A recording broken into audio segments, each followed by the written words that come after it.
Ladies and gentlemen, welcome to Only Trade to Win. It is 7 o'clock in the morning New York time on Thursday, September the 19th. It is the day after the interest rate reduction was announced by the FOMC yesterday, and we are looking at a picture of the S&P 500 E-mini futures. And the reason we're using this contract is because they trade almost continuously, and we can see what happened through the night.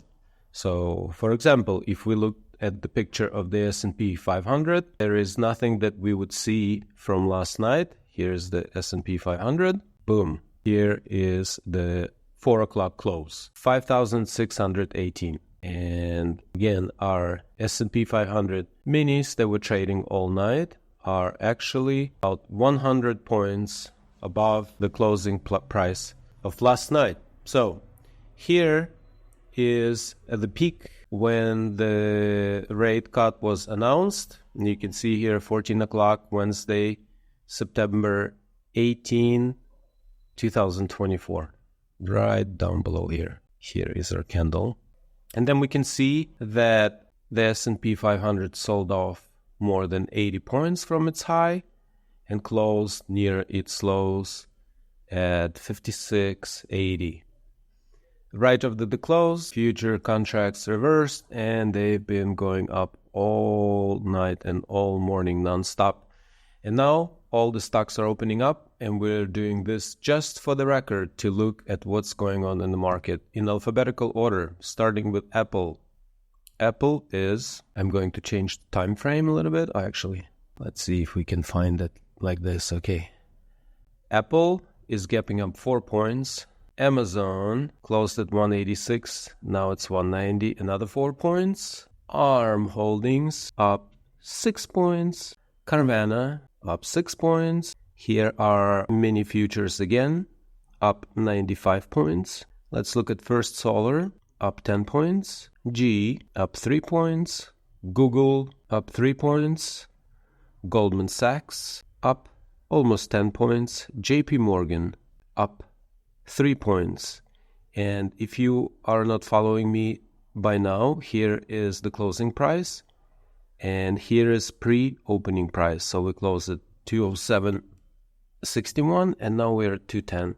Lilly up 12 points. My favorite for the year, Meta, up 11 points. One of my least favorites, Microsoft, up 8 points. Nvidia up 3 points, 3.5. Let's look at the SMCI, 436, up 15 points.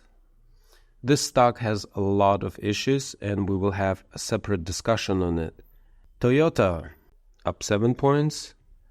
Tesla, up 7 points. And that's about it for our roll call. As you can see, not only the futures are gapping up, but every single stock is gapping up as well. If we go back to the times when the futures traded in the floor, what happened was that people who traded for their own money, called locals, would come in and they would start trading against, in this case, is the gap up. They would come in and they would start shorting the gap, selling futures to brokers who were filling their contracts. And what they were trying to do is they would try to fill all the buy contracts and then push the price down. In this case, I think they would try to push the price down from here to here, because right here, people start putting stops because this was resistance. Meaning once the price traded in here, it was pushed down 80 points all the way down here.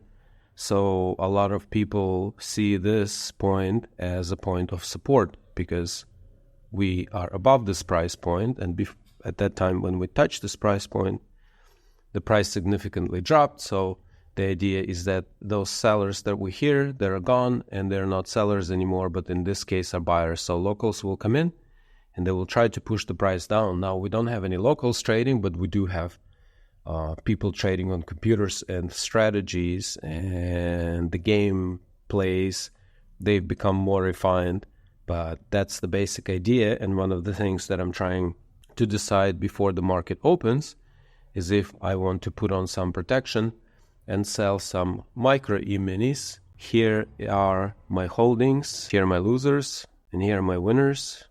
And in this case, I'm thinking if I should sell a bit of futures to hedge the portfolio, because I already sold everything I don't like and everything I have, especially in big numbers. Let's see what big numbers mean. In my case, Meta 20, Goldman, Nvidia, JP Morgan 10. And from there, it's only 5 shares.